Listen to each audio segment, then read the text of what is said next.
No sé qué cara que tengo. Ay, Dios mío. Uy. No, claro. Ay, ay, ay. Claro que en el fondo de mi, así en el fondo de mi mente está el tema de la que tengo una preocupación. Bueno, en fin, no, va a ser ¿Me todo ves? bien.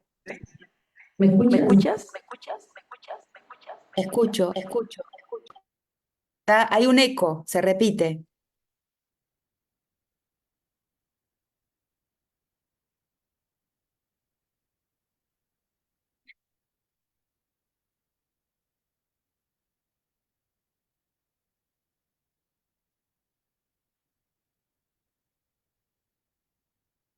Hola.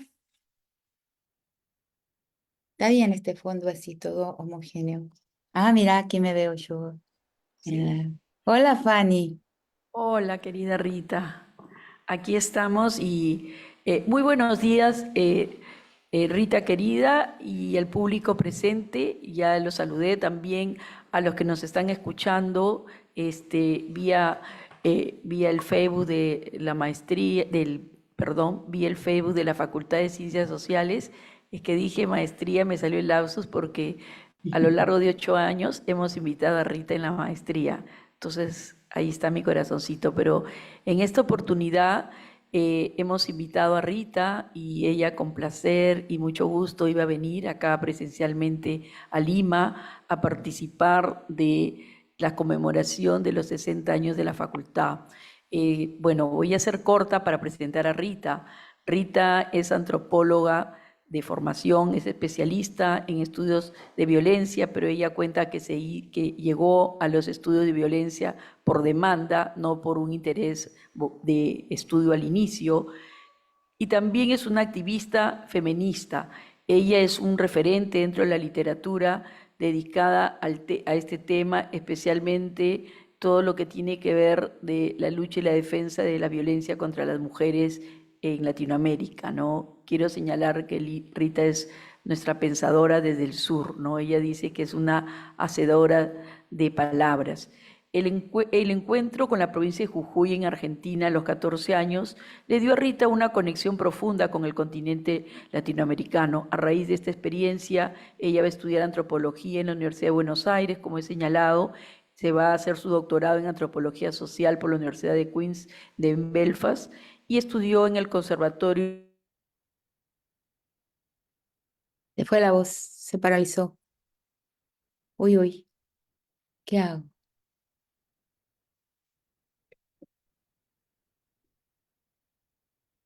¿Cuál pongo? ¿Cuál será más fuerte? ¿Los dos? Ponen dos.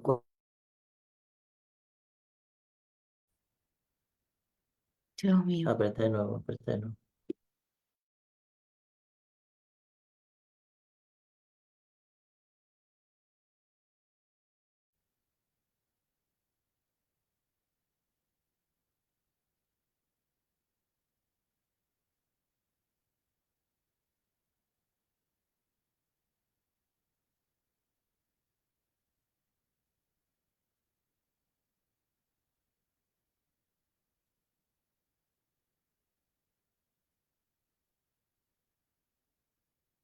Aparece como conectado. Sí, A ver, abrí una página, a ver si es problema de ellos o...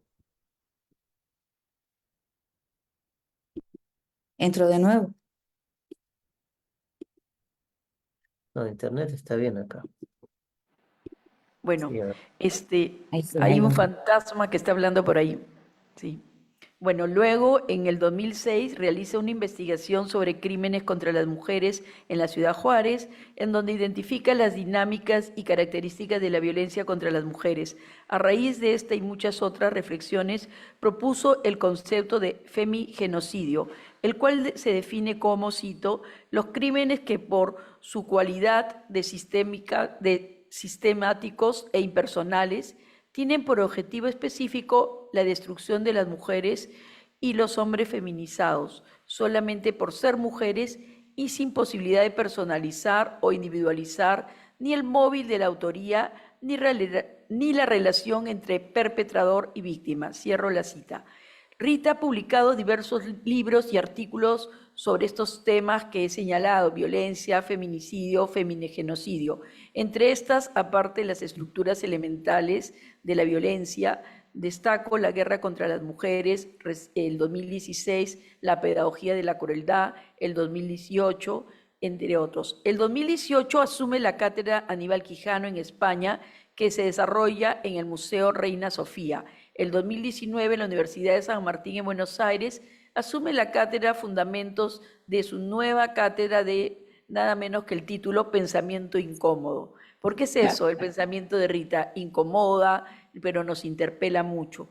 Ha actuado como perita para el Ministerio Público de Guatemala, para un tribunal mayor de riesgo que juzga los crímenes sexuales de la guerra represiva del Estado autoritario contra un grupo de mujeres indígenas maya quichés. Asimismo, actuó como jueza del Tribunal Permanente de los Pueblos para el capítulo mexicano en la audiencia celebrada en Chihuahua para crímenes de género el 2014. Colaboró también con organizaciones de mujeres de El Salvador, como las Dignas, Ormuza, las Mélidas y del Instituto Salvadoreño para el Desarrollo de la Mujer.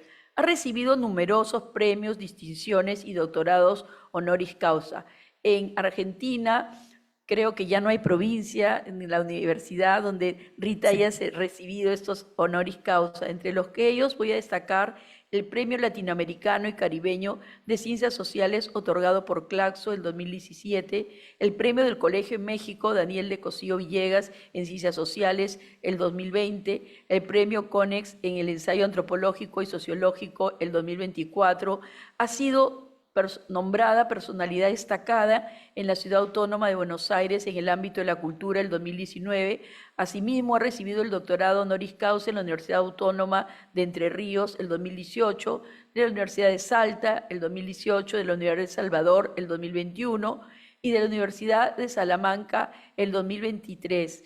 Y este año ha recibido hace pocos días, justo ha estado en Brasil y de ahí se venía para Ecuador y Perú, ha sido reconocida, y este es un dato muy interesante, porque en la universidad donde ella ha dictado muchos años, donde se jubiló recientemente, como que la han reivindicado, la han posicionado y le han dado nada menos que la han reconocido como profesora emérita en la Universidad Nacional de Brasilia. Como les digo, ahí enseñó más de 20 años y ya sus obras se están reproduciendo, y ha sido muy lindo porque he escuchado esta ceremonia de reconocimiento.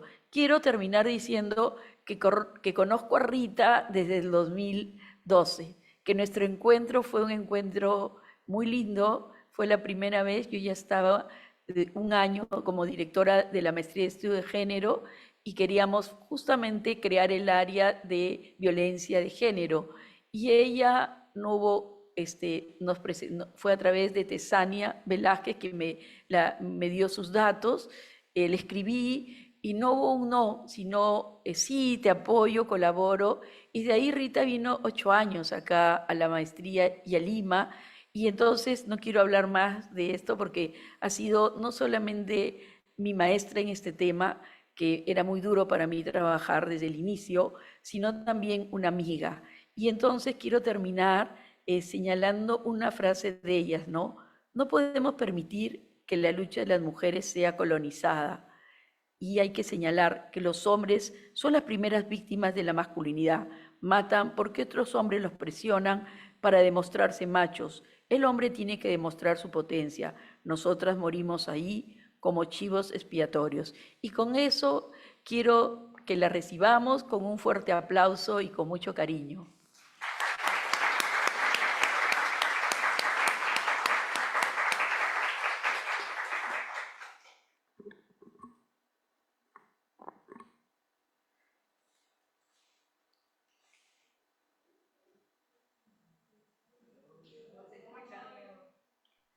Vamos a ver si consigo merecer los elogios recibidos aquí por Fanny. Me disculpo mucho, mi intención era estar presente, ir a Lima, pero me lo impidió un problema de salud, y entonces habrá una próxima oportunidad para estar por ahí.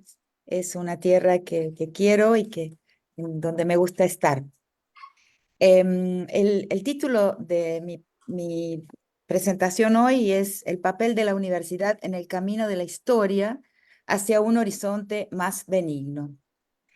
En primer lugar, celebro aquí que la Facultad de Ciencias Sociales de la PUC de Perú tenga ya 60 años de experiencia e historia. Es realmente digno de ser celebrado. Es un largo tiempo.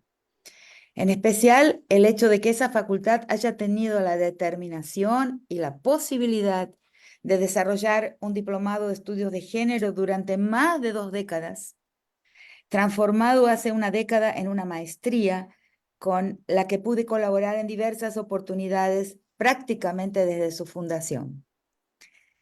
Celebrando también hoy que quien dirigió la maestría desde su creación y por una década sea nada menos que la decana de la Facultad de Ciencias Sociales hoy, mi querida amiga Fanny Muñoz, que con paciencia y dedicación construyó junto a sus compañeras un espacio notable y singular si lo comparamos a otras universidades del continente, para la comprensión de las modalidades de opresión de género que nos afectan. Y debo agregar, nos afectan a las mujeres, y como anticipó Fanny hace un momento, y a los hombres también, como he defendido en varias ocasiones. El mandato de masculinidad oprime a los hombres y por su propia felicidad deben desmarcarse. La lucha y el esfuerzo teórico-político de las mujeres no es por las mujeres, como creímos durante mucho tiempo, sino por la humanidad entera, por toda la sociedad y, por supuesto, para la liberación de los hombres también del tan maldito mandato de masculinidad.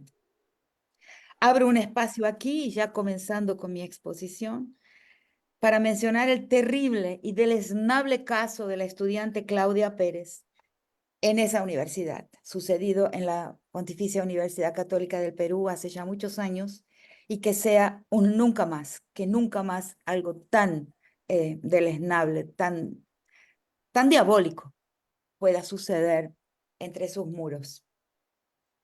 En mi caso, el púlpito del aula ha sido mi tribuna para explicar a mis estudiantes el tema del patriarcado y del género, que no es una ideología, sino una categoría analítica.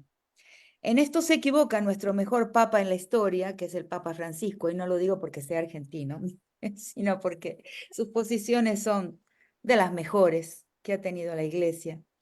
Pero infelizmente, al hablar de género se equivoca y mucho. Género es una categoría analítica indispensable para hablar de la pluralidad de modos de vida de la especie, para poder hablar de un mundo plural. Y la posibilidad de un pluralismo radical es una meta histórica que a mí me orienta políticamente. Yo sé por mi propia historia como investigadora, porque cuando fui a trabajar en una tradición afro-brasilera, una tradición religiosa de Brasil, encontré que las mujeres y los hombres eran algo concebido como algo muy diferente a la forma en que son concebidos en el mundo occidental y blanco. O sea, había otra construcción de lo que era un hombre y una mujer. Y me pregunté, ¿cómo le llamo? O sea, y fui a buscar un nombre a la gramática, porque ¿dónde lo que se usa para denominar femenino y masculino, él y ella, es absolutamente arbitrario?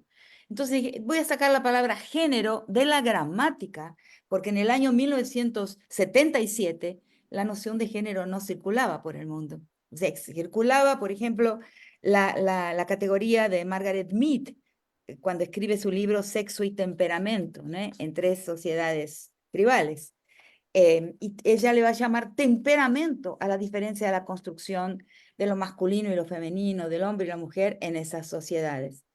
Yo lo saqué de la gramática y la llamé género. Y cuando llego a Europa, a Gran Bretaña, para la escritura de mi tesis doctoral, en ese momento, al principio de los años 80, empieza a circular la noción de una antropología de género, empieza a circular la categoría de género en las disciplinas de las humanidades, porque se necesitaba, como en mi caso en el Changó de Recife, como una categoría para analizar una diferencia. O sea, la diferencia en que los pueblos del mundo construyen un hombre y una mujer, construyen lo masculino y lo femenino es muy grande y nuestra especie es una especie dotada de una capacidad de pluralidad de realizaciones que debe ser protegida. Entonces, decir que hablar de género es una ideología es un error brutal y cualquier persona que trabaja dentro del campo de las ciencias sociales lo sabe, necesita de esa categoría analítica para hablar de qué? De las diferencias civilizatorias, de las diferencias culturales. Entonces, dicho esto, mi esfuerzo, debo decirlo, dentro de la universidad en que trabajé durante 35 años y hoy soy emérita, que es la Universidad de Brasilia, ha sido por derrocar también, no solamente hablar de género, hablar del patriarcado, pero también derrocar el racismo académico que impera en Brasil y también en todos los espacios del saber y pensamiento en nuestro continente y en el mundo. La lucha por la política de cuotas ha sido mi forma de tratar y de refundar la universidad brasilera. Y el castigo que recibí por eso fue inmenso, pero fuimos victoriosos, estamos siendo victoriosos. Entonces, desde la universidad y para la universidad, ¿qué es la motivación de esta conferencia? Debemos preguntarnos, ¿qué hacemos en un periodo de la historia que podría ser descrita como la era del resentimiento y el rencor, la era del descaro, o sea, de la mentira descarada, de la opresión descarada, el tiempo de la envidia, la época en que verdad y mentira ya no se distinguen y son esenciales para cualquier investigación científica y también para el ejercicio de la docencia? O sea, nosotros trabajamos con el tema de la verdad. La época en que nos vemos obligados a concluir que todas las revoluciones fracasaron, pues fueron victoriosas en derrocar los regímenes que las precedieron, pero fueron derrotadas en trazar un nuevo camino para la historia, un nuevo camino hacia un, como le llamo yo, hacia un horizonte más benigno y más feliz para más gentes. He escuchado a mi gran maestro, a mi admirado amigo y maestro, como dije, Aníbal Quijano, en una de sus últimas exposiciones públicas, en una mesa que compartí con él y con otros colegas en la Universidad Ricardo Palma, allá por los años 2016, 2017, el enunciado de hemos sido derrotados. Eso lo dijo Aníbal, hemos sido derrotados. Yo pensé un momento, pues el dolor que me causó y que les causó a todos los presentes esa afirmación de hemos sido derrotados, que tiene que ver con lo que estoy diciendo de la derrota de todos los intentos revolucionarios. Pensé un momento y dije, hemos escuchado a Aníbal hacer el elogio de la derrota. Y lo pienso y lo siento. Esa derrota era necesaria porque hubo errores imperdonables. De alguno de ellos hablaré aquí. Entonces, esta derrota nos obliga hoy a desconfiar de la forma en que nos enseñaron a definir lo que es la utopía, ya que nos prometieron en nuestras antiguas militancias que era posible definir, encarcelar, diseñar en un retrato perfecto cómo sería el buen futuro. Imaginar un futuro y dirigirse a él sin dudar que eso es lo que se debía hacer. Es decir, nos prometieron que se podía clausurar, encarcelar y controlar el tiempo, que no es otra cosa que el flujo de la vida, su fluir libre, irrestricto e impredecible. Cuando con la noción de utopía se intentó encerrar el futuro y decir cómo debería ser, fue imposible evitar los autoritarismos, ¿no? Y las restricciones y las masacres y los genocidios, ¿no? El futuro no puede ser obligatorio. Lo único que debemos controlar es cada paso en el presente. En realidad, si pensamos la historia a partir del tránsito de las mujeres por la misma y a partir de lo que llamo una politicidad en clave femenina, que trataré de definir hacia el final de esta exposición, si consigo llegar, el camino se traza paso a paso, todos los días, cuerpo a cuerpo. Por eso es un camino doméstico, en el que cuidar es político, y la historia va de la mano de las mujeres por una napa subterránea de politicidad que hasta el momento había sido escondida. O sea, no es por la definición de un futuro, sino por el camino del presente, por los gestos del presente que se va definiendo la historia. Estamos en una era en que hablar de izquierda y de derecha conduce a equívocos, pues en algunos aspectos de su accionar ya no se distinguen. Hay élites en los dos campos, hay racismo y crímenes sexuales en los dos campos, y en ambos son igualmente abominables. Aunque haya gente con buenas intenciones, entre comillas, y de buenas intenciones está pavimentado el camino al infierno, que quiere inocentar a uno de los lados, acudiendo a la inaceptable idea de que las infracciones sexuales son lo que es llamado y definido como un crimen menor. Eso se origina en el hecho de que con el paso a la colonial modernidad, valiéndome aquí del vocabulario del gran peruano, compatriota de ustedes y admirado por mí, Aníbal Quijano, muy injusticiado por su propio país y por mucha gente, cuando hoy sus palabras y sus gestos teórico-políticos ya circulan por el mundo entero, a veces sin respeto por el complejo, denso, sofisticado organismo o matriz que dio origen a esos términos. Entonces, en el trayecto modernizador o en el trayecto de la colonial modernidad, la familia, digo yo, respondiendo a una solicitación de Quijano, que me pide que por favor conteste el texto de María Lugones que afirma que no existía un patriarcado precolonial. Y es muy difícil negar la existencia de algún tipo de jerarquía patriarcal en el mundo precolonial. Entonces, empiezo a pensar en este tema, ¿no? Y me doy cuenta de que en el trayecto modernizador la familia se nucleariza y lo que era un espacio doméstico, ni íntimo ni privado, en sociedades tribales, se transforma en una familia encerrada entre cuatro paredes, íntima y privatizada. Y es ahí que morimos, ahí que el riesgo para las mujeres y los niños comienza, porque esa familia nuclearizada, encerrada y usurpada de toda politicidad pasa a ser una familia de alto riesgo para nosotras. Como el ojo público se deposita aún sobre nosotras, las mujeres, anclándonos en ese espacio completamente despolitizado, usurpado de su politicidad, como es la familia y el espacio doméstico, todo lo que nos sucede, aunque nuestros cuerpos sean encontrados sin vida, víctimas de feminicidio, marcados con señales de tortura, todo y cualquier cosa que nos suceda será siempre clasificado como un crimen menor, íntimo, sin impacto o relevancia política. Craso error por las así llamadas izquierdas. Pensar así no puede ser de izquierda. ¿Eh? Hay una falta de inteligencia muy severa, muy grave en la visión de los crímenes sexuales por parte de muchos de nuestra gente que milita en los partidos de izquierda. Eso ya se borró. Eso para mí se borró del mapa de la politicidad. No puede ser así. Tenemos que diseñarlo de otra forma. Tiendo a abdicar así y por estos y otros temas de las categorías izquierda y derecha. Por mi parte, yo prefiero definirme como una pensadora del campo crítico o, de acuerdo con un texto ya antiguo, una persona que responde a la ética de la insatisfacción. Ese texto, que es, como dije, ya tiene varios años, se llama Antropología y Derechos Humanos, el papel de la ética en la expansión de los derechos universales, y ahora fue republicado en un libro reciente que se llama Escenas de un pensamiento incómodo.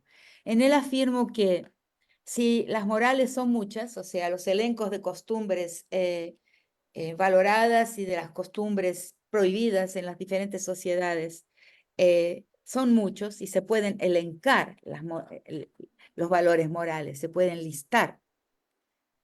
También las leyes de los códigos legales, jurídicos, se pueden elencar, se listan, de hecho, y se organizan. Ahora, en ese texto defiendo que existen solamente dos éticas en cada sociedad, en cada familia, en cada aldea.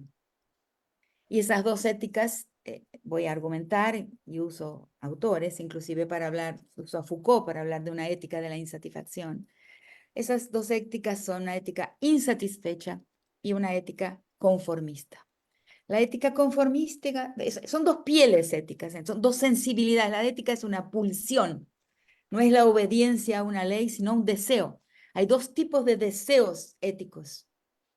Entonces, la ética conformista es aquella de las personas cuya piel, cuya sensibilidad en el mundo las hace creer que tienen que reproducir hacia adelante el mundo recibido, inclusive ampliar sus valores y puntos de vista. La ética insatisfecha, que es la que característica de un campo crítico, es la que muchas veces orientada por el rostro del otro, por eso es una ética también levinasiana, que se orienta por la diferencia, se orienta por ver en el otro a veces sufrimientos que entre nosotros no existen y podrían no existir. O sea, se abre al otro para aprender del otro y va a decir y va a intentar localizar, en mi caso, nombrar, yo le llamo nombrar y al nombre como herramienta, aquello que debe ser defendido y conservado porque nos hace bien, porque nos hace felices, porque nos ofrece bienestar y contentura, y aquello que debe ser eliminado. O sea, es una ética insatisfecha, desobediente, porque va a intentar en su camino transformar el mundo y dirigirse en lo que llamo ese horizonte más benigno para más gente. Y desde esa posición afirmo que el desafío ahora, como gente que frecuenta la universidad, es pensar un tiempo en que tenemos ante nuestros ojos los siguientes eventos que nos hacen preguntarnos, ¿cómo sigue la historia? ¿Cómo se definen ahora los campos políticos cuando hasta la izquierda nos traiciona y nos ha traicionado y nos está traicionando muchas veces lo que se define como izquierda?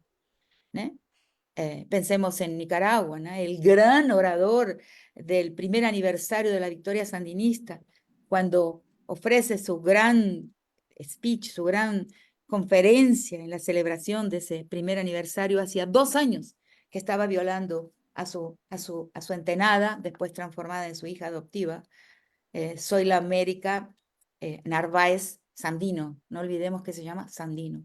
O sea, la violó entre los 10 y los 24 años y era de izquierda. Un gran, victorioso guerrillero sandinista. O sea, muchas de nuestras creencias caen por tierra, ¿verdad?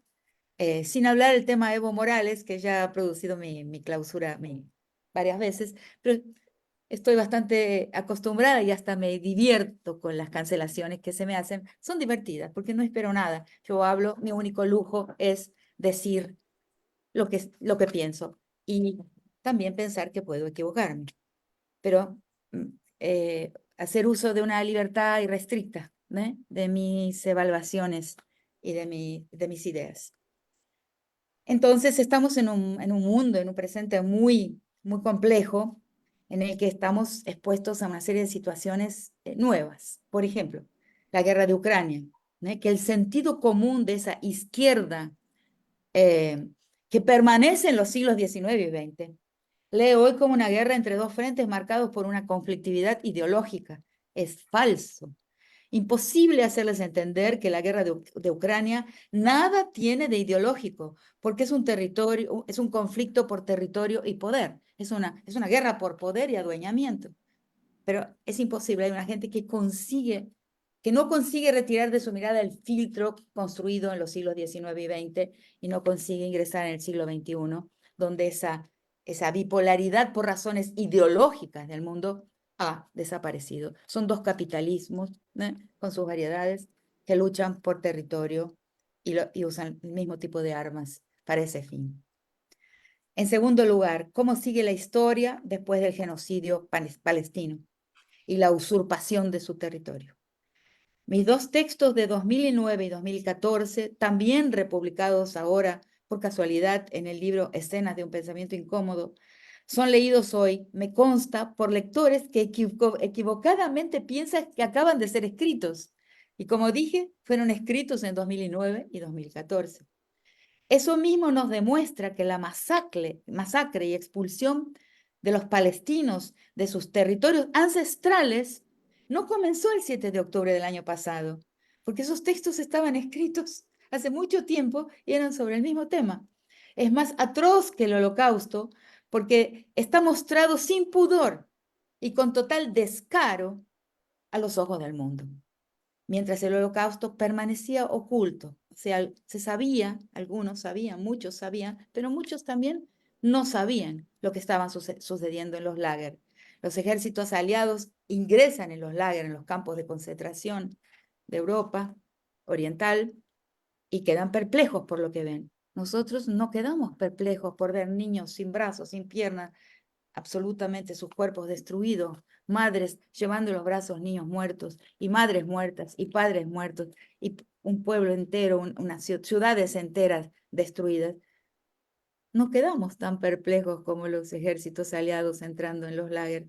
Hay que preguntarnos qué pasó con nuestra sensibilidad, ¿no? Ha sido dañada, ¿no? Ha sido dañada por algo que llamo esa pedagogía de la crueldad. La crueldad, y se puede comprobar si vemos una historia del cine, si vemos las películas que veíamos hace 20 años y nos espantaban y cerrábamos los ojos de espanto porque herían nuestra sensibilidad, la crueldad. Por ejemplo, una de las películas que me llega a esta formulación de la pedagogía de la crueldad es cuando reví recientemente por casualidad, pasando por la sala de mi televisión, eh, vi la película, ay, ¿cómo se llama? Em, Ay, qué mal, soy mal de la memoria. Bueno, vi una película que fue un clásico, La Naranja Mecánica, que fue un clásico de 1974, cuando solamente la pude ver en México, porque había sido prohibida en casi todos los países del mundo, inclusive en Inglaterra, que es donde se filmó, por tan cruel que se consideró en 1900, en los años 70. Y cuando paso y la veo así de relance, digo, esto yo ya lo vi, estas escenas, yo ya las vi en algún lugar, me quedo mirando y era La Naranja Mecánica, pero no, no me tocaba un poro de sensibilidad. Era una... No, no me parecía siquiera demasiado cruel.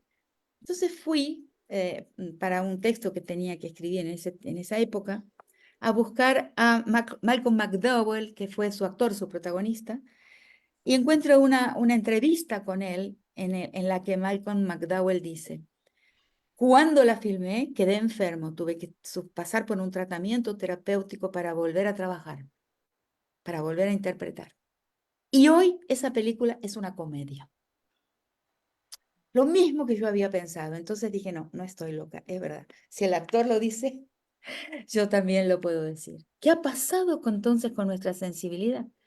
¿No? Hemos perdido, hemos sido sometidos a una pedagogía de la crueldad en el cine, en los videojuegos, donde matar no duele, ¿no?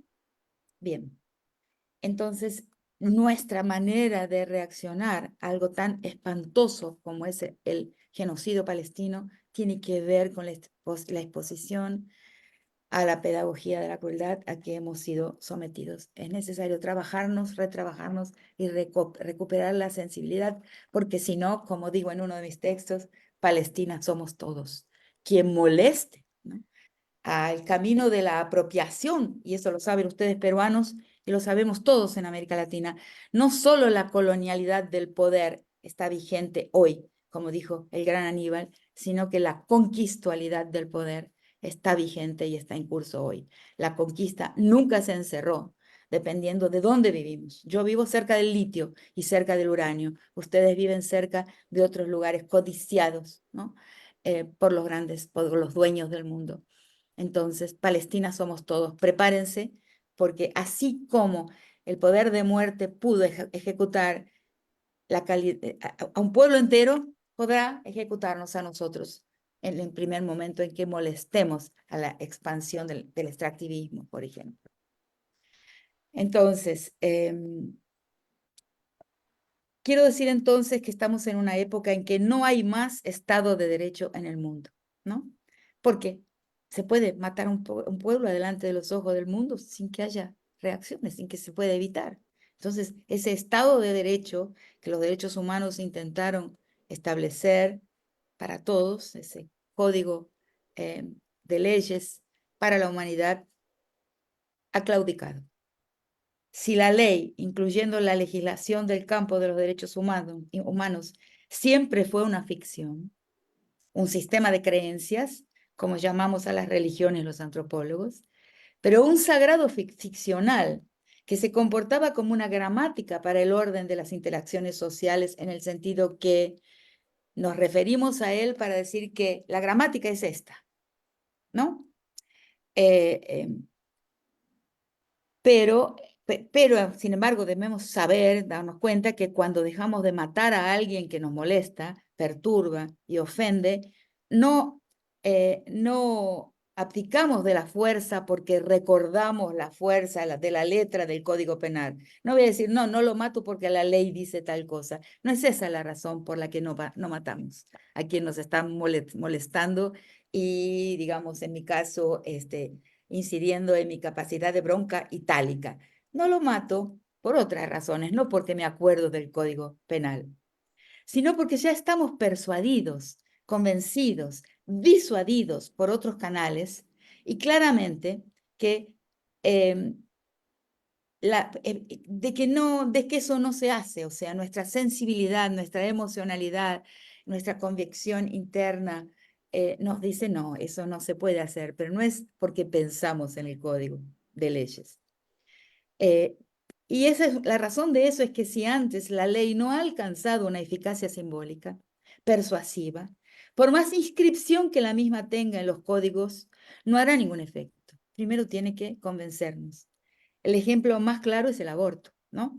No es por miedo que dejamos de actuar en lo que nos parece necesario. Nunca una mujer ha dejado de abortar porque el aborto es crimen. Eso es falso.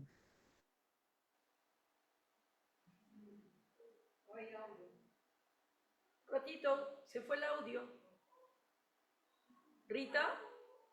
Actuar en lo que nos parece necesario. Si no hay convicción en la ley, no hay ley con eficacia material. Si la ley no consigue ser pedagógica y alcanzar una eficacia simbólica y persuasiva, no nos convence, no hay ley. Entonces, eso es algo en lo que debemos reflexionar. Pero entonces, ¿cómo caminar? ¿Cómo evitar que la ley sea solamente establecida por el poder de muerte, como en el presente? ¿Y cómo bregar desde la universidad por un mundo que se encuentra sin regla, con un derecho que ha sucumbido a ojos vistas, por un derecho que, citando al gran pensador jesuita catalán, boliviano, Javier Albó, no es otra cosa que un derecho que trata de robos de gallinas? Él ha dicho eso sobre las leyes bolivianas después de la ley de deslinde de 2013. Solo a partir de ahora, las jurisdicciones propias, las jurisdicciones comunales, solamente tratarán de robo de gallinas. Eso es una cita de Javier Albó en un texto de él. ¿Cómo sigue la historia también después de ver el fin de la razón humanitaria? Su discurso hoy es inocuo, anodino, no toca ni corazones ni cerebros. No es más que no es más un argumento aceptable. Se ha impuesto el buenismo como defecto, como fragilidad. Eso lo vemos en muchos lugares y yo he sido he testimoniado una situación y he escuchado de un amigo filósofo el relato de otra situación que está claro de que la gente común, no ya la gente que cultiva un tipo de economía por la ciencia económica que lo ha dicho desde hace tiempo, ¿no? Pero la gente común le acusa a un vecino de ser buenista, o un hijo le acusa a su madre, lo he visto con mis ojos, de ser débil, frágil. Eres frágil porque está por dar una limosna. Ese es el mundo en que vivimos hoy, ¿no? El buenismo se ha establecido como defecto, como fragilidad de conciencia, fragilidad emocional. O sea, la razón humanitaria, el discurso de la razón humanitaria se encuentra obsoleto. ¿Cómo vamos a convivir con eso? Pero esa es la realidad. Entonces, ahí me remito a una gran autora, a Hannah Arendt, en su definición de ideología, que es muy diferente a la definición de ideología en el lado marxista, ¿no? Donde hemos aprendido la noción de ideología como falsa conciencia. Hannah Arendt define ideología en sus orígenes del totalitarismo como algo muy diferente a una falsa conciencia, sino que la define como una conciencia explícita, como una creencia explicitada que afirma que la historia tiene que seguir un curso obligatorio. En los días de hoy, ¿no? El curso obligatorio de la historia, enunciado por partidos políticos, por frentes políticos que tienen mucho seguimiento por parte de mucha gente, los antibuenistas, ¿no? El curso de la historia debe dirigirse a aquellos, a la defensa de aquellos que son funcionales al proyecto histórico del capital, al proyecto histórico de la acumulación-concentración. Quien de nosotras y nosotros no es, como yo, por ejemplo, no es funcional. Nosotras las mujeres podemos hacer entrar nuestro yo en nuestros análisis científicos. Está analizado y dicho por muchas autoras que estudian la ciencia desde una perspectiva femenina. Yo, por ejemplo, soy disfuncional al proyecto histórico de la acumulación-concentración. Esos somos sobrantes de la historia, somos sobrantes humanos. Estamos destinados a la eliminación. Habrá un desecho de humanidad desde la perspectiva de la funcionalidad para el proyecto histórico del capital. ¿A qué se parece eso? Se parece mucho a lo que Hannah Arendt describió como los preámbulos, las vísperas, digamos, del régimen nazista y el régimen nazista en sí mismo y el régimen stalinista también.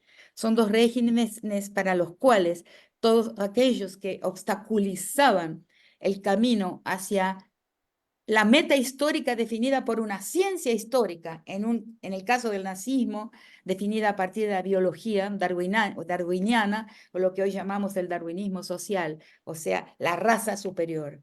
Quien no funcionaba allí, en la raza superior, y quien no funcionaba dentro de la raza superior, de una forma funcional al proyecto de esa raza, por ejemplo, los enfermos mentales, y en los diarios de Hitler, figuraba que los próximos serían los cardíacos. Imagínense, al final se quedaría él solo, evidentemente, porque en esos proyectos siempre queda al final uno solo, ¿no? Como el representante de la meta histórica.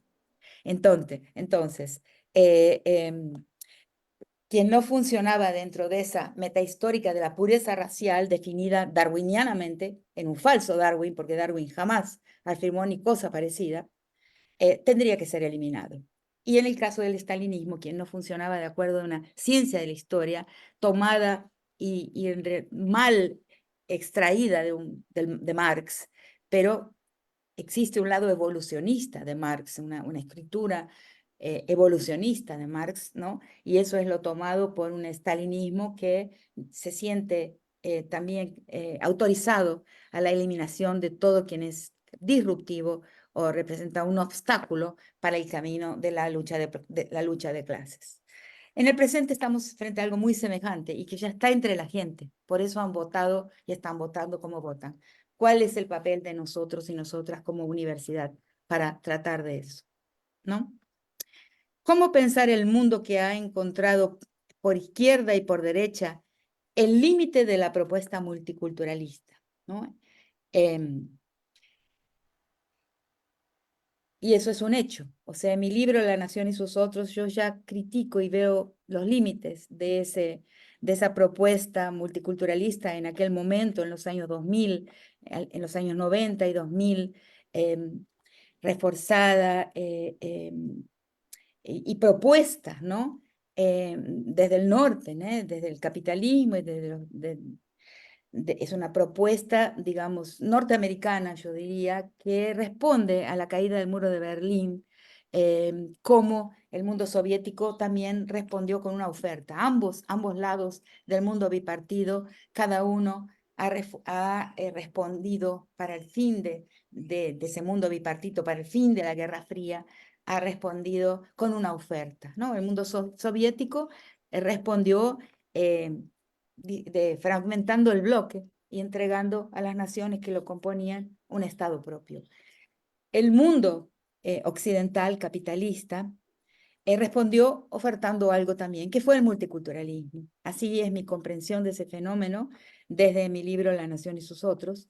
Entonces ofrece las identidades políticas, un mundo de minorías, ¿no? Muy basado en la historia del racismo norteamericano, que es muy diferente al racismo nuestro. Nosotros somos países extremadamente racistas, extremadamente discriminadores, asesinos, ¿no? Por el tema racial.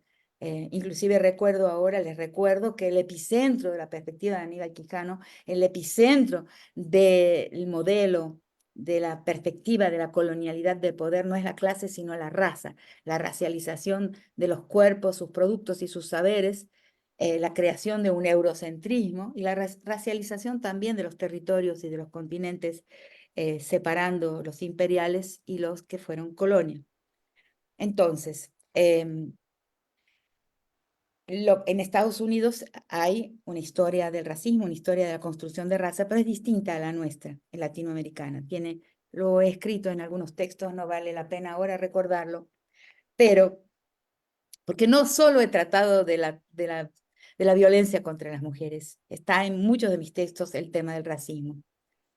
Entonces, la propuesta multiculturalista lo que hace es entregar un distribucionismo mejor, o sea, crear una élite negra, una élite indígena, una élite de mujeres, una élite de disidencias sexuales, etcétera, pero también permanece por detrás de esa élite los excluidos dentro de cada una de esas minorías, y en ningún momento va a revisar o va a criticar o proponer otra forma de entender la riqueza, cómo se acumula riqueza, cómo se concentra riqueza y para qué sirve la riqueza. El multiculturalismo no toca la acumulación-concentración. Y no toca también los 5 preceptos del capitalismo, que son, ¿no? El cálculo de costo-beneficio, la competitividad, la productividad, la acumulación y la concentración, de la forma en que los defino. Entonces, esos 5 preceptos de la teología capitalista no son tocados por el multiculturalismo. Solo hay una oferta de mejor distribución. Y eso no es solamente criticado por mí, sino que, por ejemplo, autores como Cornel West, el gran pensador negro norteamericano, han hablado de este tema también. Entonces, en este momento, ¿no? Sin embargo, el multiculturalismo ha tocado su límite y y sobre todo por el tema de las mujeres, o sea, está en caída, o sea, después de un Trump, de un Bolsonaro, de un Milei, de una Meloni, de un Vox en España, no estamos más dentro de la pauta multicultural como una pauta hegemónica de los poderes hegemónicos, ¿no? Encontró su fin con las derechas actuales y ahora la mujer es un enemigo. Yo quiero decir que ya el multiculturalismo, aunque nombró las diferencias, aunque construyó identidades políticas que tuvieron su colesterol bueno, también ha tenido su colesterol malo, que fue la armadilla, la trampa de la minoritización.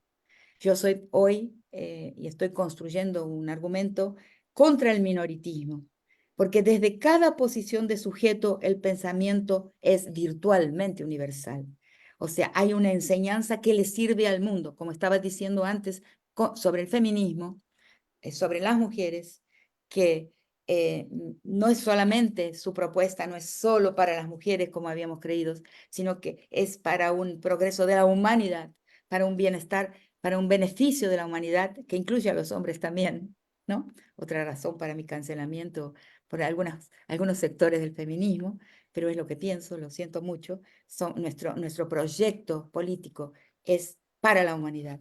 Entonces, cada uno de esas posiciones de sujeto, también el pensamiento negro, también los pensamientos diversos, pensamientos indígenas, son propuestas políticas para la política de toda la humanidad, para hacer política en todas partes.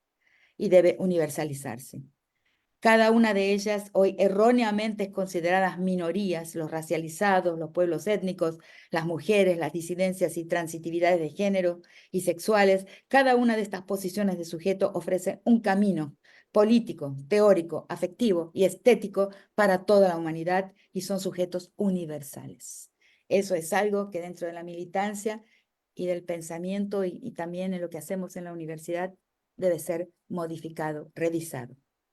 Entonces, ¿cómo pensar la historia después de ver que poderosas fuerzas políticas en ascensión se unen y se mancomunan en torno de una oposición cerrada a las reivindicaciones de las mujeres, a las objeciones que anteponemos ante la regla patriarcal que rige en la especie todavía, en todas partes?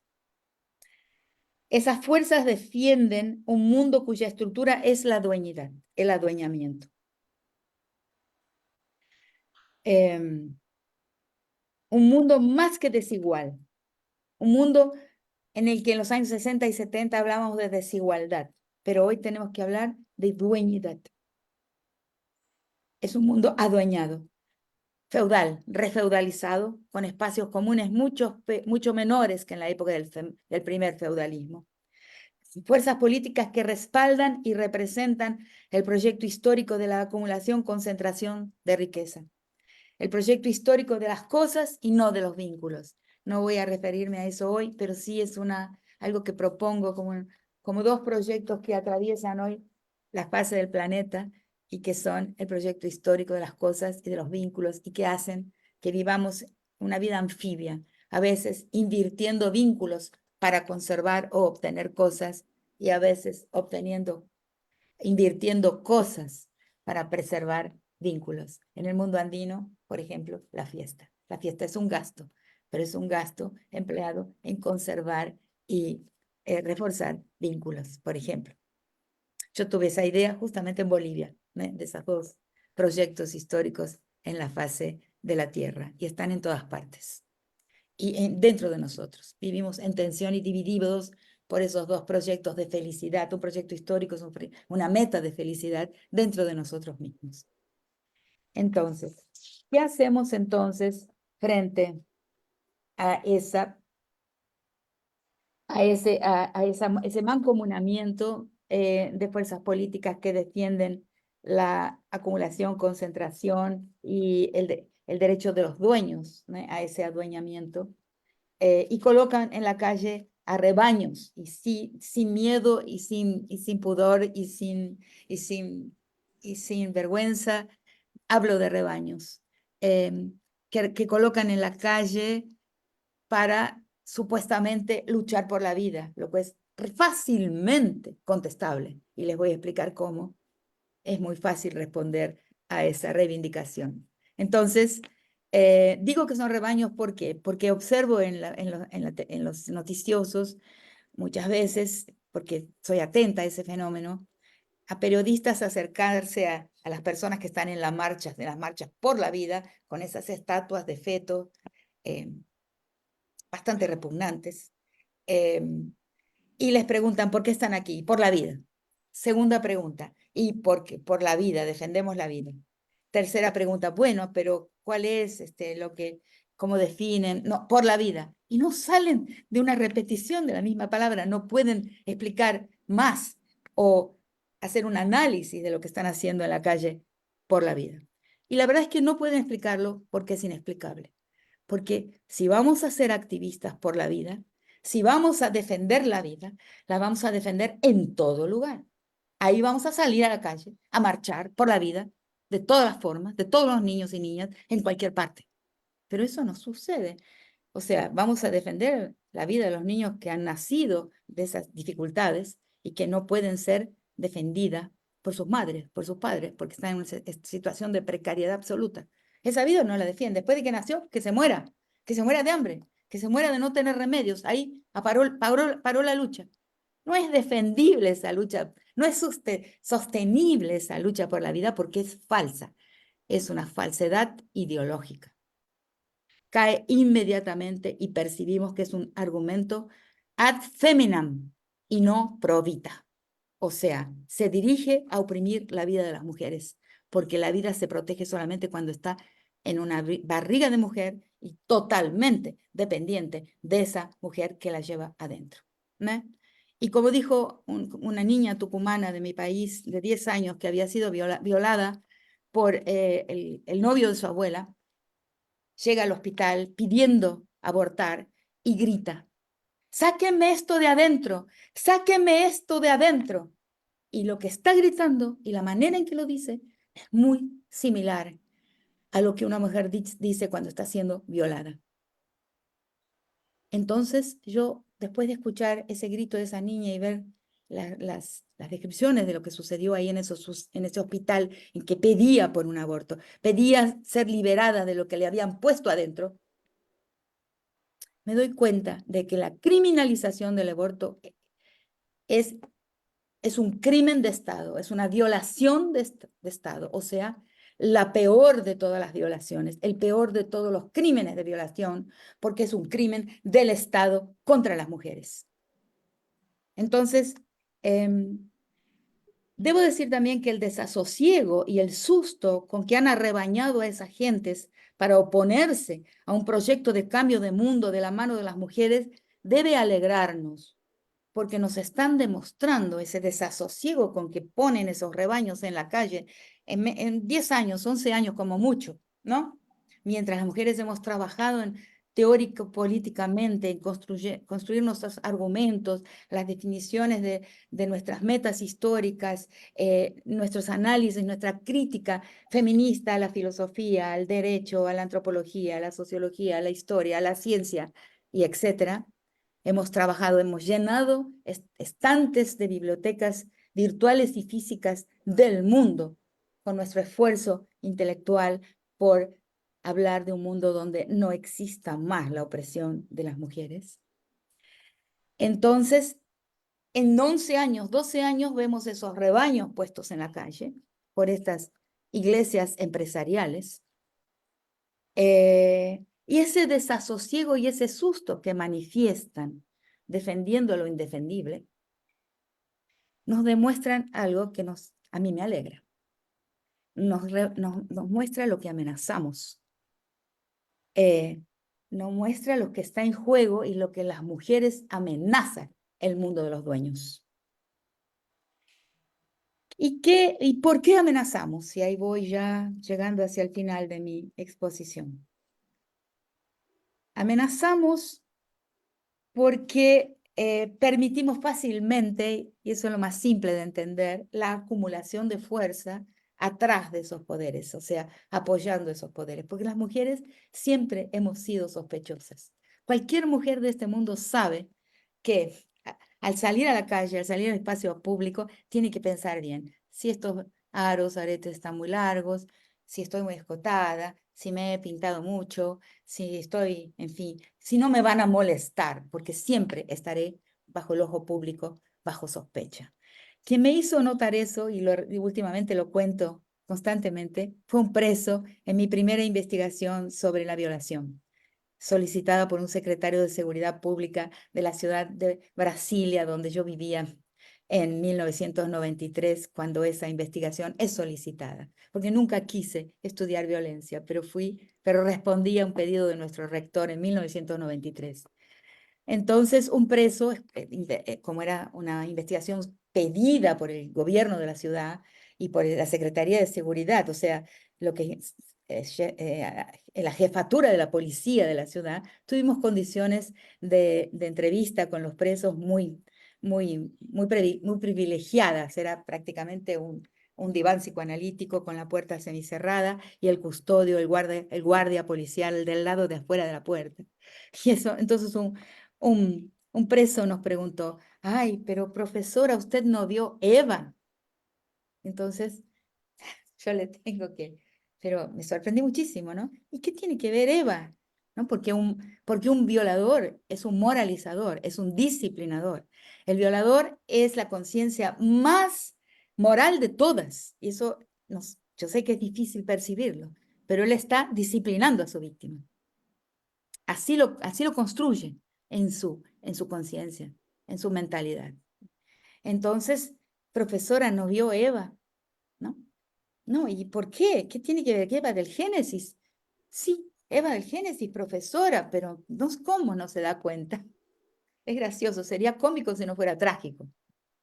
¿Por qué? Le digo. Claro, dice, porque si no fuera por Eva, estaríamos todos en el paraíso para siempre. Todas somos eso, un peligro y gente con gran propensión a la desobediencia y a la inmoralidad.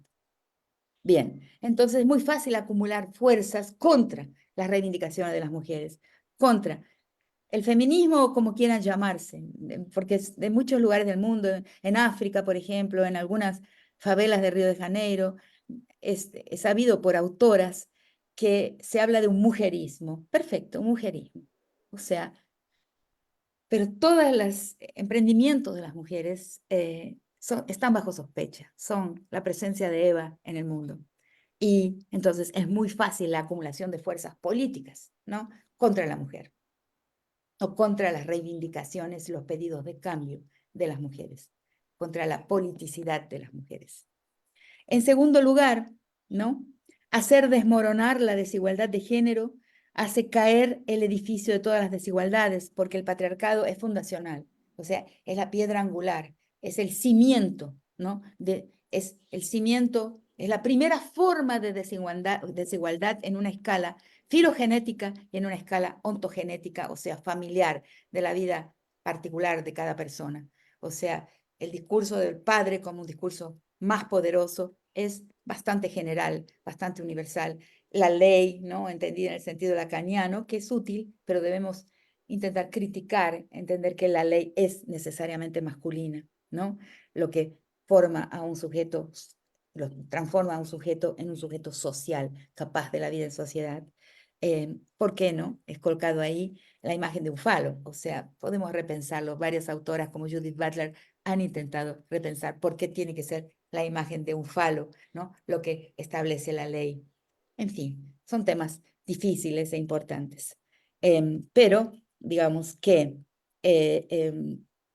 ese patriarcado, o sea, el orden patriarcal, es fundante de todos los órdenes, es fundante de todo el edificio de las desigualdades. Entonces, a veces he usado yo la imagen del número circense de los equilibristas que forman una pirámide invertida, ¿no?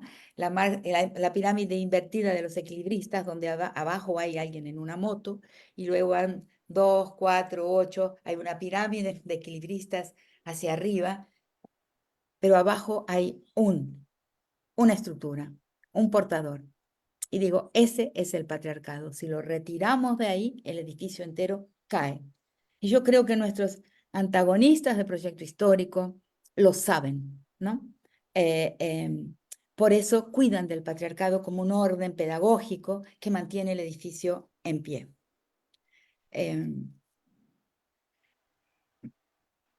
Por el otro lado, ¿no? El obtener una soberanía sobre el propio cuerpo rompe las cadenas de la opresión de los dueños. O sea, es pedagógico, porque muestra que es posible romper, ¿no? La opresión, que cada persona puede ejercer una soberanía de su propio territorio físico. Por eso la violación es hoy un arma de guerra. O sea, las guerras, no lo digo yo, lo dicen autoras como Mary Calder y autores masculinos también.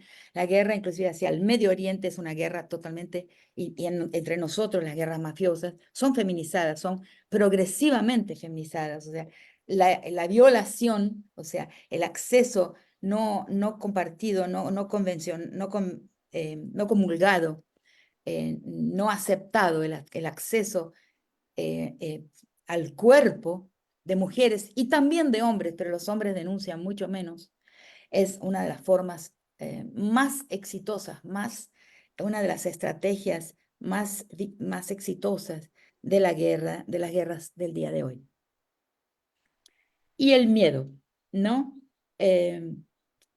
Debemos darnos cuenta de que el poder, la forma en que el poder decide y entiende el mundo es secreto. El poder, el más importante predicado del poder es el secreto. Sus estrategias, cómo se asesora, cómo compactúa, cómo dialoga, cómo, eh, cómo, cómo decide, cómo son sus estrategias a futuro, son invisibles, son secretas, ¿no? Solo podemos inferir lo que ha pensado y lo que ha decidido a partir de lo que llamo epifenómenos dispersos. O sea, un observador, por ejemplo, de la guerra hoy, como es mi caso, porque en mi caso yo no trabajo tanto con la violencia doméstica, trabajo con temas de violencia bélica, de las nuevas formas de la guerra en nuestro continente. Entonces, solo podemos inferir, ¿no?, cómo piensa el poder y cómo sus estrategias de dominación por los epifenómenos dispersos. Se colocan todos juntos y se piensa cuál es el modelo que se encuentra por detrás. El único camino de transformación en el sentido de reorientación de la historia hacia un horizonte más benigno para más gentes que no ha sido testado aún es el camino revolucionario de las mujeres. El camino de una politicidad de cuño femenino proveniente de otra historia. Pienso en masculinidad y feminidad como dos historias diferentes, que no son cuerpos, porque ahí hay transitividad de los cuerpos hacia una historia y hacia la otra.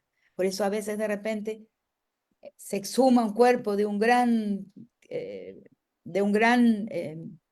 guerrero vikingo, vestido con sus vestes de guerrero, con su armadura, y cuando se exuda el hueso que estaba debajo, se ve que era un cuerpo de mujer. Esa transitividad fue mucho más posible y abierta, como demuestra el gran pensador peruano, el gran investigador peruano ya fallecido, Giuseppe Campuzano.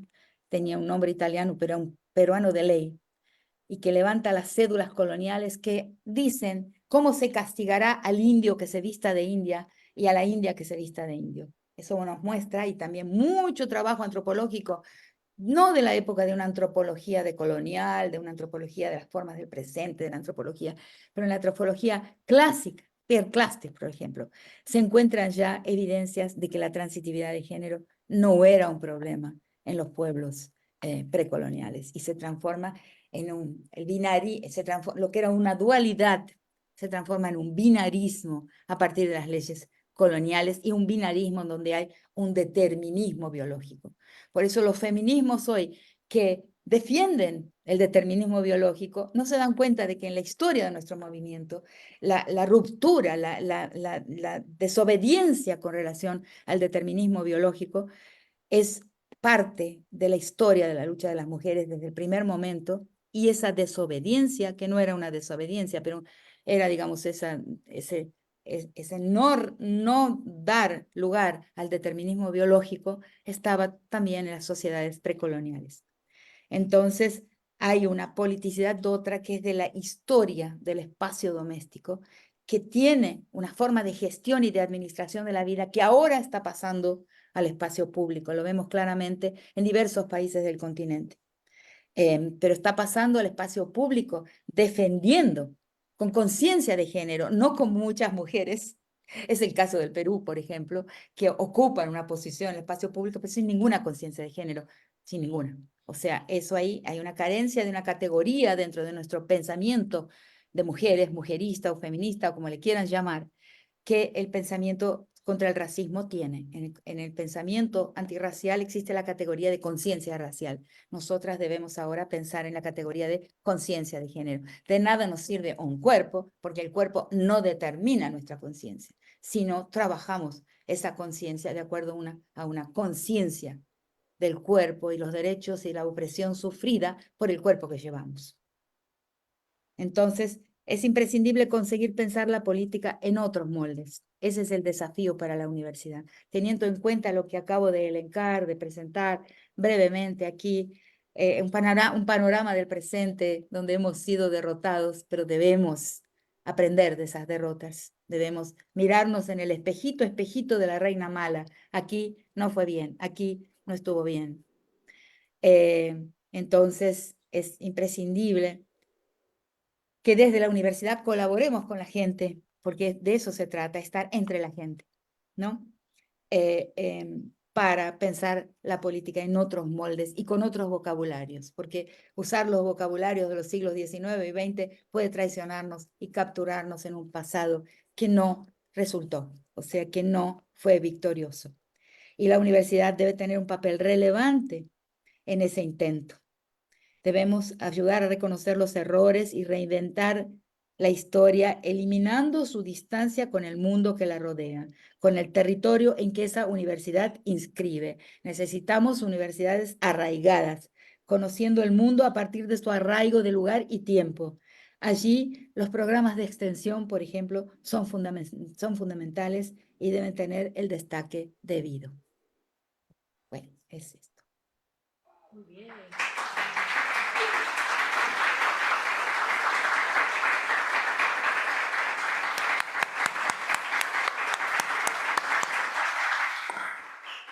Muchas gracias, Rita, por esos 6 puntos que anoté finales que nos has dejado tras una conferencia para pensar, para reflexionar, y el punto final, el desafío de una universidad que construya una nueva forma de politicidad. Y esta idea de necesitamos una universidad arraigada. Muy bello. Bueno, miren, tenemos la posibilidad de que profesora Rita nos conteste 3 preguntas, porque ella ya en la mañana me dijo, Fanny, hubiera preferido recibir preguntas, que me pregunten y yo les contesto, pero la idea era que también ella nos dé un mensaje por estos 60 años. A ver, recibimos 3 preguntas, ¿qué les parece? ¿Quién se anima?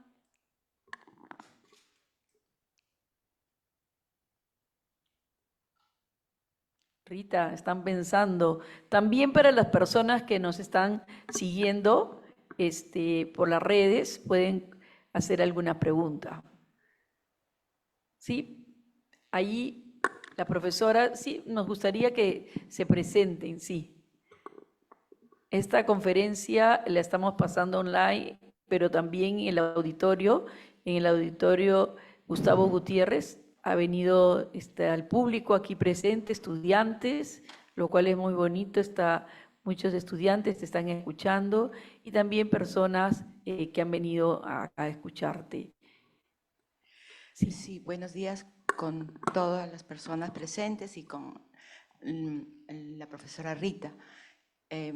Realmente agradecerle infinitamente por toda esta extraordinaria exposición.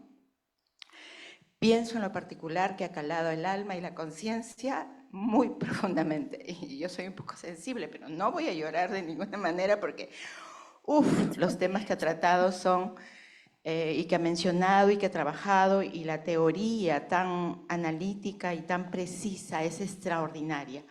Y ha sido una clase realmente maravillosa. Muchas gracias por ello.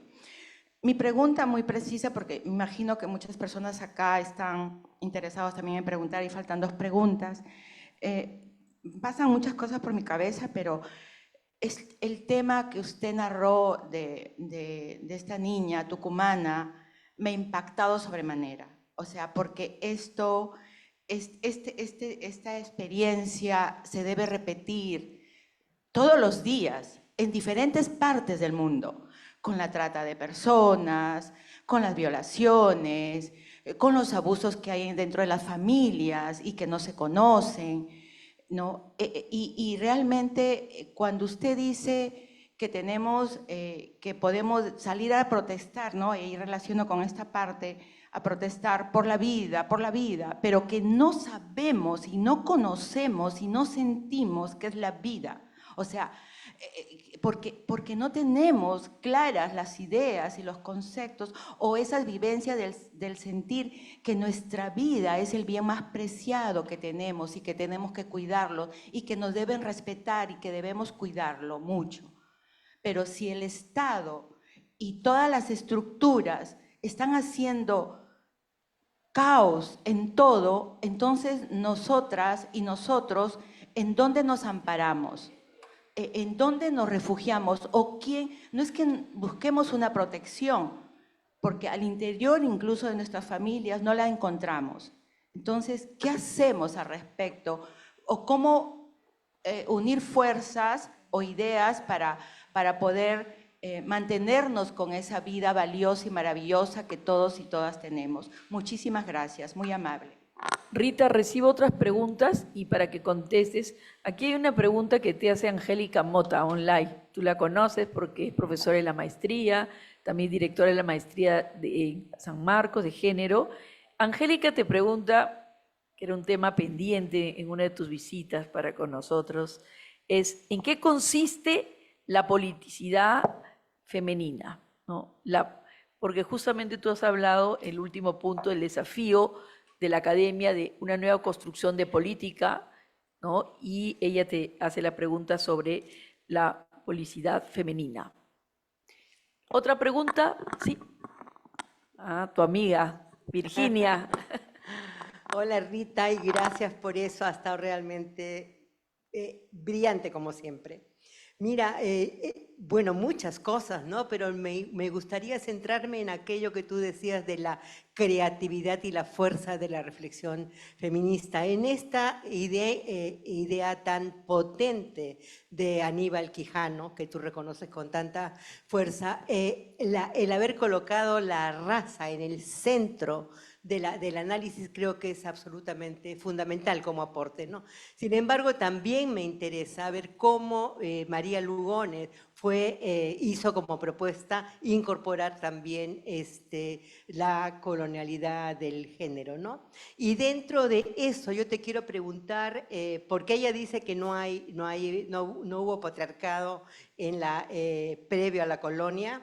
Creo que tu posición no ha sido así, sino ha tenido una flexibilidad para ver las limitaciones de esta otra propuesta. Y están las feministas comunitarias, ¿no? Básicamente Bolivia, pero también Guatemala con Lorena Capnal, que hablan del entronque patriarcal, ¿no? Para mí estas son formas políticas de acercamiento a una realidad que se está como analizando en profundidad en estos diferentes espacios y estas formas diversas y todas valiosas de conocimiento.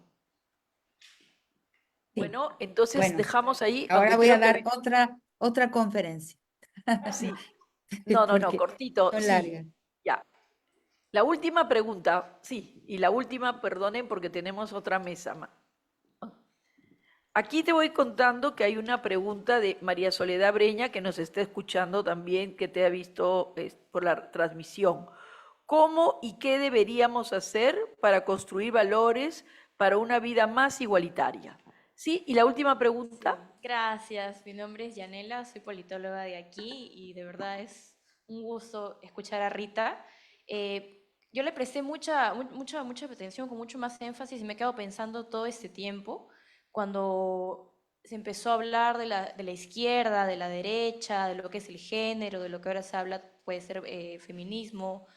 Me hace mucho pensar en lo que estamos viviendo ahora, porque creo que en la última década la izquierda se había puesto el tema de las mujeres como pedirle al Estado este tema de justicia y se hablaba mucho de la cuarta ola feminista, pero creo que por lo mismo que estás diciendo tú, Rita, que el tema de violencia, de torturas, de tantas cosas pasan en la izquierda y en la derecha que se ha manchado, se ha malogrado, se ha encerrado una burbuja de, sí, la izquierda progre, la gente que está en contra del Estado, las feminazis y todo esto. Entonces ya ha hecho una mirada en la que las mujeres quieren defender, quieren tener una mirada de género, pero ya no calzan en la izquierda y por ende ya no calzan en el feminismo. Yo creo que eso es lo que está pasando en esta, cuando se le está diciendo hola, sobre todo con lo que está pasando en la actualidad, con personas como Bolsonaro, con personas como Milei o incluso otro argentino también, Laje, ¿no? Que opina muchísimo y encapsula tanto esto que se ha venido una crisis. Entonces yo quisiera saber más opinión de en dónde estamos las personas que tenemos esta mirada de género, pero que el feminismo está cambiando y ya no está dentro de lo que se ve un panorama de izquierda. Gracias. Rita, te escuchamos. Bueno, en realidad, bueno, el tema, lo que me pregunta la primera persona que preguntó, no sé su nombre, tiene que ver con lo que en mi exposición llamé de los crímenes menores, ¿no? O sea, hay crímenes que son los crímenes contra las mujeres que por las razones que expuse, son considerados como crímenes no de la misma jerarquía como otros crímenes, como los crímenes contra los hombres, por ejemplo. Pues las mujeres estamos completamente despolitizadas. Nuestro ser es completamente despolitizada. O sea, nos politizamos mediante el feminismo o mediante travestirnos de hombres o ejecutar las tareas públicas como hombres, inclusive las tareas profesorales como hombres, ¿no? Yo creo que de una manera intuitiva primero y después de una manera ya más reflexiva, no ejercito la tarea del pensamiento y la tarea profesional como un hombre. lo hago de una forma diferente, con más proximidad, que es lo que hay que entender y conseguir definir. Entonces yo creo que, por ejemplo, la idea de un crimen menor, creo que es una categoría bastante poderosa. Yo creo en la palabra, o sea, no tengo las soluciones para todos los problemas que acabo de colocar sobre la mesa, pero sí puedo decir algo, creo firmemente en la palabra. Quizás también en la performance, ¿no? En el arte, por eso hay un resurgimiento importantísimo del arte como una forma de ruptura con creencias, con cánones de estéticos, con cánones, inclusive con modos, con gestos. O sea, el arte está en este momento en un boom em, em, y está muy valorizado de varias formas. Es curioso, para mí no es mi campo, pero sí he sido llamada últimamente a trabajar en algunos temas sobre el arte, pero quedo perpleja siempre por ver qué dice el arte. O sea, entonces creo en la palabra, creo en el arte, creo en los desmontes estéticos, ¿cómo se llama? Estoy un poco cansada. En las desconstrucciones estéticas, que es la forma en que el arte vive hoy, desconstruyendo y desconstruyendo y desconstruyendo y desconstruyendo la estética. Creo en eso un camino de cambio de sensibilidad y que es por ahí que podemos ir. No tengo otras respuestas. A veces, eso es otro tema, los sistemas, las posiciones, los partidos se derrumban desde adentro por sus parásitos al interior. No solamente son lo que hace una política desde afuera, de ataque, de lucha, en realidad es contribuir con aguzanamientos, vamos a decirle así, eh, procesos de pudrición, de apudrimiento, me olvidé de cómo se dice en español, que suceden desde dentro mismo de los organismos políticos. O sea, la historia transita, la historia va, y todo cae, todo cae. Con más o menos tiempo, todo se derrumba. Entonces, creo que la palabra es una herramienta y el arte, las formas estéticas, es un camino y un camino con el cual podemos contribuir desde la universidad. Y el pensar en conversación es la forma mejor de pensar, porque dos siempre piensan mejor que uno, tres mejor que dos, cuatro mejor que tres y así por adelante. Pensar en conjunto, pensar junto, conseguir pensar en conversación es muy importante para este proceso de crítica y de ética de la insatisfacción. Hasta ahí pude contestar esto hoy. Angélica, ¿no? ¿En qué consiste una politicidad femenina? Yo digo que hay dos historias, la historia de la posición masculina y la historia de la posición femenina. La historia de la posición femenina, voy a hipersintetizar y además porque hace falta mucha gente ayudando en esto. Yo he llegado hasta un punto, que es un punto pequeño, y tiene que ver también con la respuesta que le voy a dar a Gina, a Virginia, que hay dos cursos históricos, dos historias, que es la historia del femenino y la historia del masculino, que tienen formas de gestión diferenciadas, que no son historias de cuerpos, ¿no? Habrá mayoritariamente un tipo de cuerpo en la historia masculina y otro tipo de cuerpo en la historia femenina, pero hay cruces de cuerpos, como dije antes.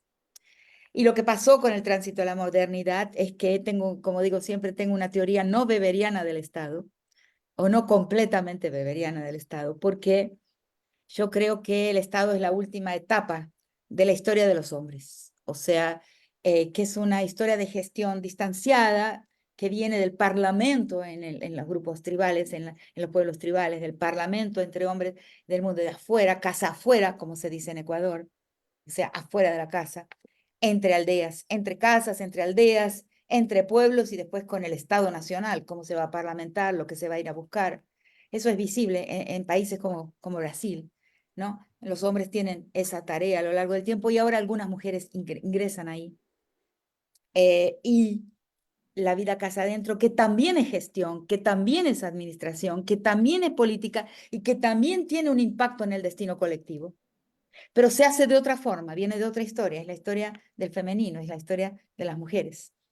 Entonces, ¿qué características tiene esa historia de la politicidad casa adentro, pero con impacto en la vida colectiva?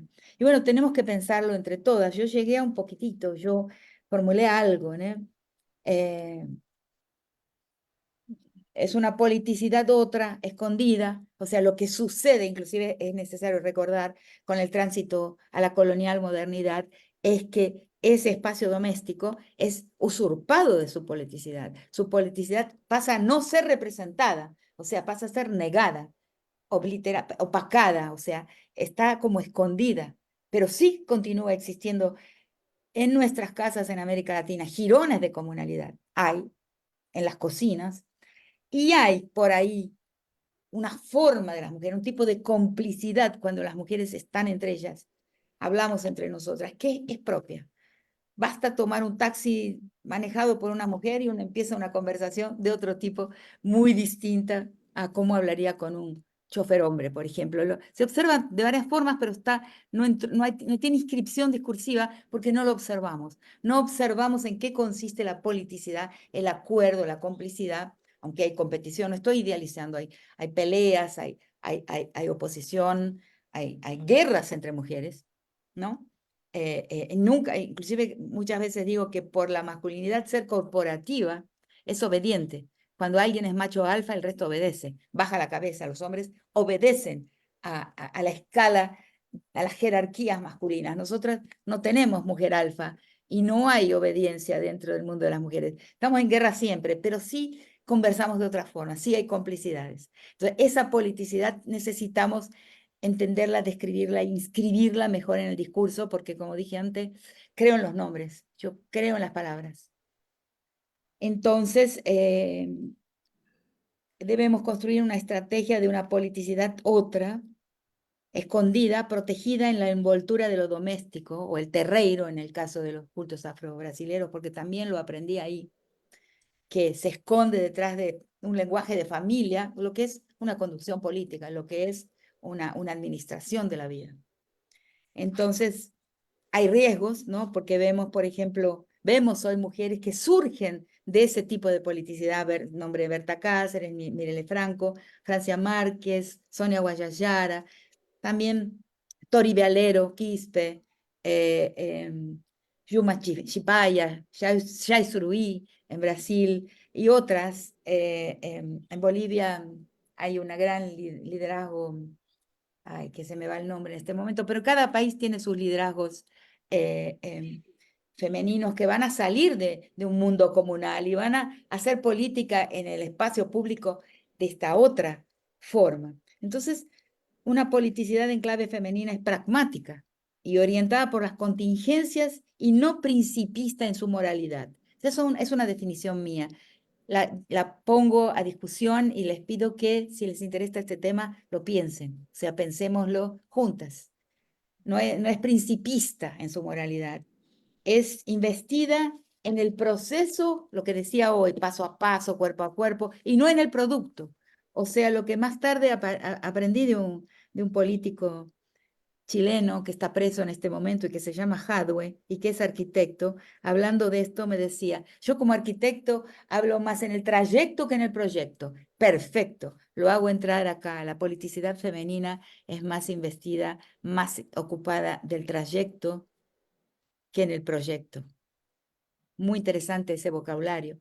Y sobre todo solucionadora de problemas y preservadora de la vida, cuida de la vida aquí y ahora a como de lugar.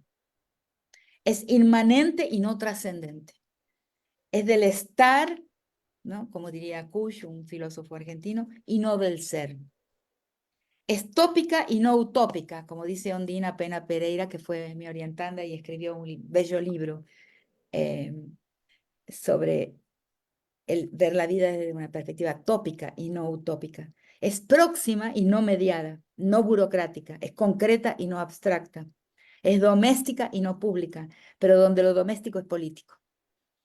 Es capaz de improvisar. Nosotras somos capaces de la improvisación necesaria, ingeniárselas para inventar e innovar para salvar la vida aquí y ahora y dotarla de bienestar, ¿no? Yo creo que esas son características que hasta ahora conseguí yo formular para una gestión femenina. Una gestión femenina es también una gestión comunitaria, pues la comunidad se gestiona en el cotidiano, desde la politicidad doméstica y a partir del proyecto histórico de los vínculos.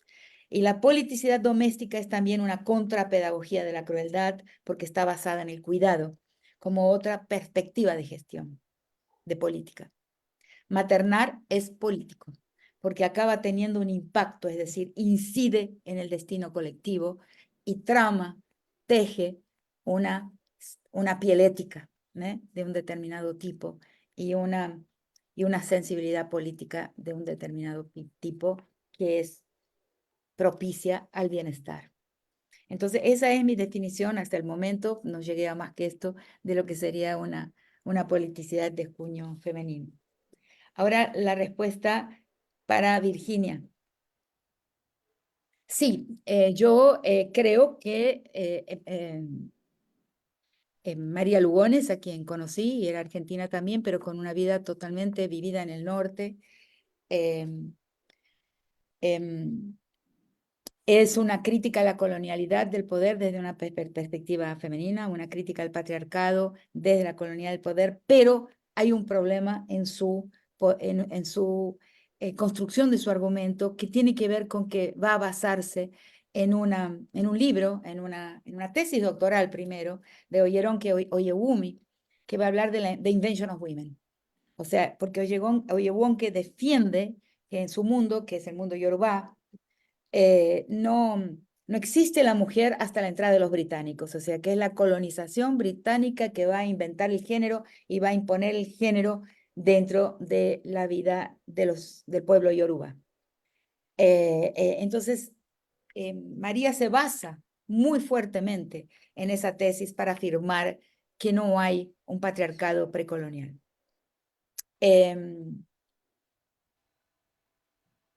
Yo creo que el patriarcado tiene una historia más larga, pero sí hay una incidencia, sí hay una inflexión colonial en la historia del patriarcado, sin duda, pero no se puede afirmar que no exista un patriarcado, o sea, alguna jerarquía de prestigio. Ahí me gusta mucho un texto antiguo de Jerry Ortner, en un libro que creo que ni está traducido al español, que es una colección de ensayos que se llama, ah, me olvidé su nombre, pero después puedo pasarlo por escrito. Es un libro que es un libro de cabecera para mí. Sexual Meanings, se llama Sexual Meanings, ¿no? Sentidos sexuales. Y ella en ese libro, en la introducción, va a decir que quizás no es tanto una diferencia de poder entre hombres y mujeres en las sociedades tribales. Ahí no habla de precolonial ni nada, habla de sociedades tribales. Que no se trata tanto de una diferencia de poder, pero que se trata de una diferencia de prestigio de las labores, de los trabajos masculinos y femeninos. Por ejemplo, la antropología por muchos años pensó que los pueblos tribales comían de la casa, y luego un grupo de feministas va al campo y mide lo que las sociedades tribales comen y se da cuenta de que comen del trabajo femenino, pero lo que comen diariamente en el cotidiano del trabajo de colecta de recolección y de preagricultura, del inicio de la agricultura, que fue un invento de las mujeres. Lo que pasa es que la casa tiene un prestigio mayor. Los eventos de casa son prácticamente dotados de ceremonias. Entonces, el antropólogo que ve a las sociedades tribales ve la casa, pero no ve el día a día, ¿no? Eso es muy interesante y es un descubrimiento importantísimo de la crítica feminista a la antropología. Entonces, lo que yo voy a decir que a partir de la incidencia colonial en el patriarcado, podemos hablar, sí, de un patriarcado de bajo impacto, que es el patriarcado precolonial, pero que sí hay jerarquía. Pero a pesar de esa jerarquía del mundo de los hombres y el mundo de las mujeres, que es una jerarquía posiblemente de prestigio, sí hay un poder del mundo doméstico y un poder del mundo público que en realidad no es un mundo público como lo entendemos hoy, lo público y lo doméstico. Es un mundo casa afuera y un mundo casa adentro. Pero no es que, porque el mundo doméstico es también público, ¿no? Y el mundo casa afuera es un mundo dotado de una entre dos politicidades. Esa es la quinta esencia de lo que yo propongo. Entonces, lo que pasa es que hay dos politicidades con su jerarquía de prestigio, pero ambas enteras en un mundo que es dual, que es el mundo precolonial. Pero sí hay un patriarcado, pero sí hay una jerarquía de valor que no puede ser negada. O sea, hay una menor desigualdad en muchas sociedades, pero nunca una igualdad total entre los dos mundos, el casa adentro y el casa afuera, pero ambos tienen su politicidad y ambos controlan desde su lugar y de su manera el destino colectivo. Entonces, sí estoy de acuerdo con Julieta Paredes y con la guatemalteca, que nunca pronuncio su nombre porque le tengo una profunda antipatía, porque siento que se apropió sin citar, y las palabras son nuestras hijas, que se apropió sin citar del gran descubrimiento, de gran formulación, que es una gran formulación. El entronque de los patriarcados es una gran formulación, una gran categoría de Julieta. Y es apropiada por la guatemalteca, que después escribe un montón, pero sin reconocer la maternidad de Julieta sobre esas palabras. Eso a mí me indigna y sucede muchas veces, y es muy triste. Después Julieta comete algunos errores, como por ejemplo violencia doméstica contra su compañera, muy, muy fuerte. En fin, hay un desvío de ella, pero al formular esa categoría del entronque de los patriarcados, Julieta es brillante, y eso es lo que yo pienso. Creo que hay exactamente eso, es perfecta esa descripción. Hay un entronque entre el patriarcado precolonial y el patriarcado moderno, y más, digo, que si no hubiera existido un patriarcado precolonial, la propia conquista hubiera sido imposible. Porque la conquista puede ser posible porque el hombre tribal, porque tiene un patriarcado propio que tiene la misma estructura que todos los patriarcados, o sea, es corporativo, es obediente, ¿no? Se rinde y se deja inocular el ojo blanco del conquistador y pasa a mirar a su familia y a su propio pueblo con ese ojo que le ha inoculado el vencedor. Él va a obedecer al vencedor y por eso la conquista fue posible. Estoy hiper condensado a algo que se podría decir de una forma más larga, pero sí creo que me pueden comprender. El entronque patriarcal es una gran formulación, que la hago mía, es lo que estoy diciendo. Hay un entronque entre el patriarcado de baja intensidad y el de alta intensidad, una captura del ojo del patriarca de baja intensidad que pasa a ser metido en una posición bisagra. Ante el vencedor se humilla, se emascula, baja la cabeza y vuelve a su casa con la única herramienta, con la única estrategia que le queda para pronunciarse hombre, para recuperar su posición de patriarca, que es la violencia. Bueno, Rita querida, te queda una ahora final. pregunta cortito porque tenemos ya la otra mesa y le hemos Bueno, dicho que se retrase 10 entonces, minutos. bueno, Sí. no, no soy yo que quiero estar aquí porque estoy cansada, hasta me cuesta un poco hablar, No, sino que todos te pero quieren escuchar. Solo cortito la última pregunta que te hicieron, que es súper es que estas dos importante. eran realmente muy importantes, Sí, ¿no? sí, Y las sí. otras también, ¿no? ¿Cómo deberíamos hacer una política más igualitaria? Creo que la respondí en parte al responder la primera pregunta. Creo en las palabras. Creo en el Correcto. nombrar como una herramienta fundamental para defender lo que hay que defender y para descartar lo que hay que descartar. Y a la de Janela, izquierda y derecha, sí, se ha manchado la izquierda, sí, y yo no hablo en olas, no me gusta, porque hablar de olas hace fragmentar este periodo de más de 70 años que llevamos pensando las mujeres y llenando las más extensas estantes de las librerías virtuales y físicas con un pensamiento que tiene ya casi un siglo y al que se nos opone un frágil pensamiento por la vida que tiene unos 10 o 12 años de existencia, nada más. Entonces sí creo que debemos, por eso, proponer otro vocabulario, reinventar la política y usar otras palabras, porque esas palabras nos capturan en un pasado derrotado, que no sirvió. Listo. Bueno, Chao. te despedimos. Un fuerte aplauso.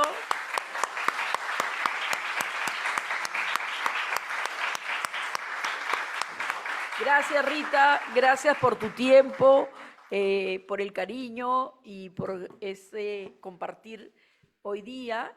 Que todo vaya bien y esperamos verte otra vez acá en Lima presencialmente. Entonces, un fuerte abrazo y te dejamos, ¿sí? Entonces, Hasta les pronto. avisamos la próxima mesa, para los que por favor quieran acompañar. Ya estamos terminando, esta es la mesa 11, la mesa se titula Innovación y Desarrollo, un reto a cumplir y comienza en 5 minutos. Muchas gracias.